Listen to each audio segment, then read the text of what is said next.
Ketiga diplomat yang dikirim ditembak execution style langsung di kepala secara misterius.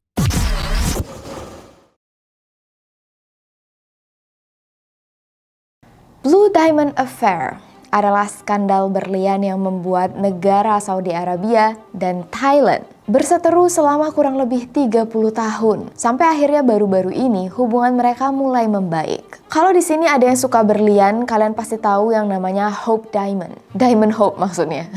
Yang termasuk sebagai salah satu berlian paling langka dan paling mahal di dunia.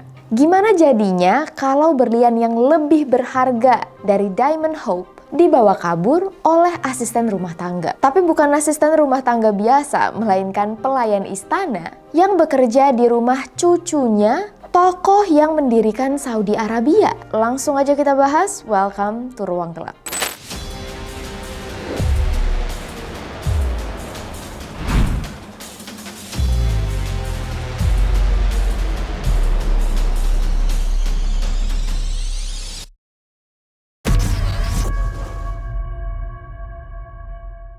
Kriang Krai Techamong, yang di video ini akan kita panggil Mong, adalah warga Thailand yang bekerja sebagai pelayan istana yang tugasnya memotong rumput dan juga janitor di istana milik putra tertua dari Raja Fahd yang bernama Pangeran Faisal Fahd Al Saud. Sebagai petugas kebersihan, Mong punya akses ke tempat-tempat pribadi. Salah satunya kamar Pangeran Faisal. Di dalam kamar ini, wah, berlian ada di mana-mana, dalam jumlah yang banyak banget dan enggak disimpan dengan keamanan yang ketat. Menurut beberapa sumber, awalnya Mong nggak punya niat jahat. Dia adalah pelayan yang sangat jujur. Tapi mungkin karena tergoda, hari demi hari Mong makin tergiur. Kayaknya kalau berlian ini diambil bisa langsung kaya raya. Mungkin kalau Mong cuma ngambil 1, 2 atau segenggam, Pangeran Faisal nggak bakal sadar. Tapi dalam aksinya di tanggal 6 Agustus 1989, Mong malah menyiapkan kantong plastik untuk vacuum cleaner yang gede banget itu. Dia bawa masuk ke dalam kamar Pangeran Faisal secara diam-diam. Waktu itu keadaan istana sudah malam, nggak banyak penjaga. Dan semua perhiasan yang ada di kamar Pangeran Faisal langsung dia masukin ke dalam karung itu. Total berat perhiasan yang dimasukkan Mong ke dalam karung adalah 91 kg.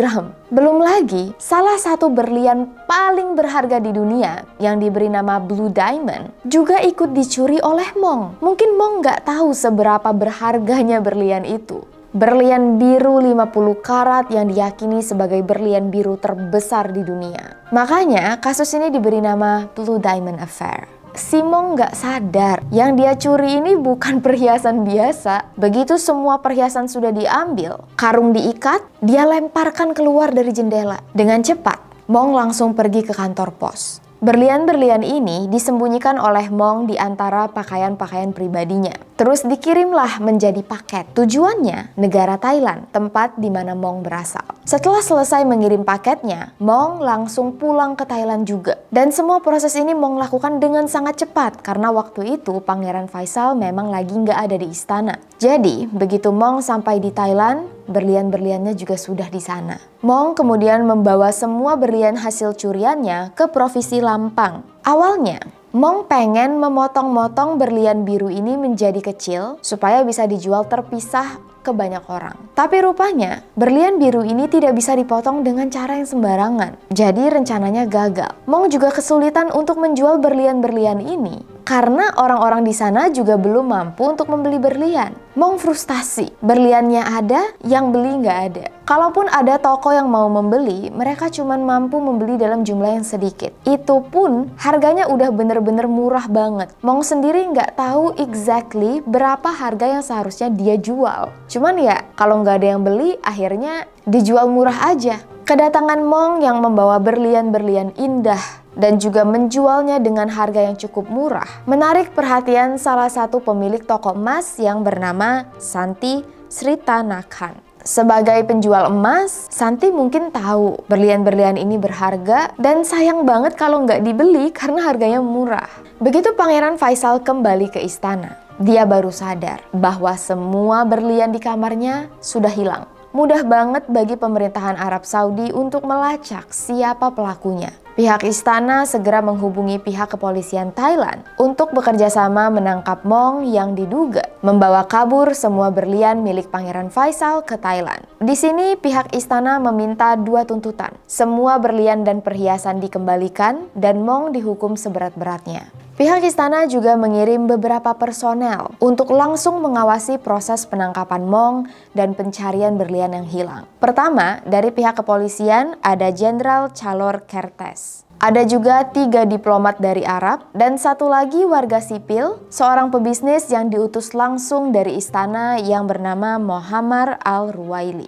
Nggak lama setelah orang-orang ini diutus pergi ke Thailand, tiba-tiba ketiga diplomat yang dikirim ditembak execution style langsung di kepala secara misterius di tempat publik, ada yang di jalanan dan tempat-tempat terbuka lainnya.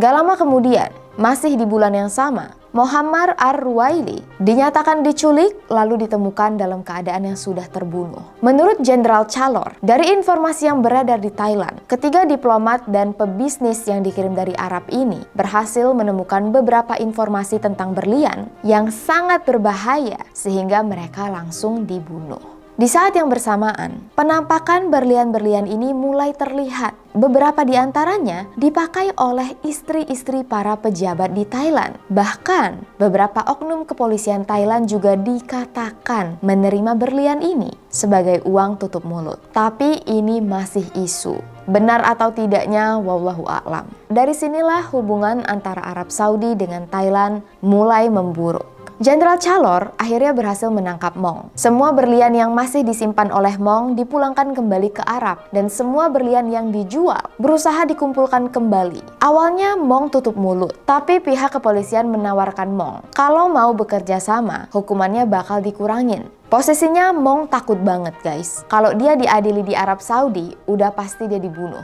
Makanya Mong memilih ya udah dia diadili di Thailand aja. Diceritakanlah oleh Mong ke siapa saja berlian-berlian ini dijual. Dan nama Santi dikatakan sebagai pembeli terbesar berlian-berlian ini. Jenderal Chalor dan tim kepolisian mulai mengkurasi semua berlian yang ada. Setelah dinyatakan lengkap, berlian-berlian ini dikirim balik ke Arab Saudi. Pengembaliannya diberitakan besar-besaran guys. Sebagai tanda lah bahwa Thailand dan Arab Saudi sudah berhasil menyelesaikan salah satu misi mereka. Tapi rupanya waktu berlian-berlian ini dicek, lebih dari 50% berlian dan perhiasan rupanya palsu, replika. Pihak kerajaan Arab Saudi benar-benar marah, merasa ditipu. Ditambah lagi, kasus meninggalnya 3 diplomat dan 1 warga sipil yang terjadi di Thailand enggak kunjung menemui titik terang. Siapa pelakunya, kenapa mereka dibunuh, seolah-olah tidak diinvestigasi dengan baik.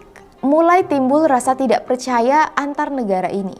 Pihak Saudi Arabia merasa tidak bisa mempercayai pihak kepolisian Thailand dan pihak kepolisian Thailand meragukan semua tuduhan dari pihak Saudi Arabia. Siapa sih yang bisa membuktikan berlian apa aja yang hilang? Jumlahnya kan banyak banget. Bisa jadi juga berlian ini malah dipalsukan oleh Jenderal Chalor dan tim kepolisiannya, bukan dari pihak Thailand. Belum lagi, Mong cuman dihukum 7 tahun di penjara. Dan karena bersedia bekerja sama dengan polisi, hukuman Mong diturunkan lagi jadi cuman 3 tahun 6 bulan. Hukuman yang menurut banyak orang terlalu ringan, mengingat banyaknya kerugian yang dialami pihak Saudi Arabia dan Thailand. Bayangin, 4 orang meninggal dunia loh. Arab Saudi merasa pihak Thailand sangat ceroboh. Kok bisa berlian yang dikirim balik itu palsu? Emang nggak dicek dulu apa? Atau jangan-jangan sengaja? Buktinya banyak tuh berlian-berlian yang katanya mirip dengan yang hilang dipakai oleh orang-orang elit dan pejabat. Apalagi waktu itu di Thailand ada acara amal dan hampir semua pejabat datang. Istri-istri pejabat ini memakai beberapa berlian yang menurut pihak istana, mereka yakin banget itu berlian milik Pangeran Faisal yang dicuri.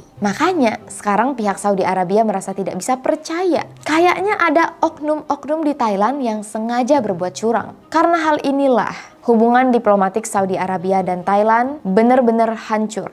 Pekerja dari Thailand nggak boleh lagi datang ke Arab. Semua pekerja dan karyawan asal Thailand yang ada di Arab diminta untuk dipulangkan kembali ke Thailand. Dipulangin. Semua maskapai penerbangan Thailand nggak boleh masuk ke Arab. Cuman, kalau misalnya ada warga muslim dari Thailand yang mau berangkat haji, itu masih dikasih keringanan. Sampai-sampai jumlah pekerja Thailand di Arab menurun secara drastis. Yang awalnya bisa sampai 200.000 orang, di tahun 2000 tinggal 1.000 orang atau 10.000 orang. Sorry, gue agak lupa, nanti sumbernya gue tulis di sini.